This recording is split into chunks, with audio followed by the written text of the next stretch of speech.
మొంతా తుఫాన్ హెచ్చరికల నేపథ్యంలో ఒంగోలు శాసనసభ్యులు దామచర్ల జనార్దన్ రావు నేడు కొత్తపట్నంలోని పల్లెపాలెంను సందర్శించారు.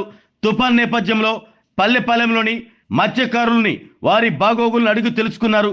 కొంతమంది తమకు ఇంతవరకు బియ్యం సరఫరా చేయలేదని ఎమ్మెల్యే దృష్టికి తీసుకురాగా వెంటనే స్పందించిన ఎమ్మెల్యే దామచర్ల అక్కడి నుండే ఫోన్లో జిల్లా కలెక్టర్తో మాట్లాడారు.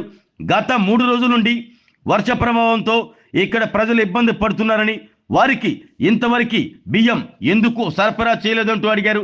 అనంతరం సీఎంసీఓ కార్యాలయానికి కూడా ఎమ్మెల్యే దామచర్ల ఫోన్ చేసి బియ్యం సరఫరా కాని విషయాన్ని అక్కడ అధికారుల దృష్టికి తీసుకువెళ్లారు. వెంటనే మత్స్యకారులకు బియ్యం అందేలా చూస్తామంటూ దామచర్లకు అధికారులు తెలిపారు. అనంతరం సముద్ర తీవ్రతను ఎమ్మెల్యే పరిశీలించారు. అదే సమయంలో కొంతమంది మత్స్యకారులు తమకు గత కొన్ని రోజుల నుండి ఉపాధి కరువై ఇబ్బందులు పడుతున్నామని ఎమ్మెల్యే దృష్టికి తీసుకువచ్చారు.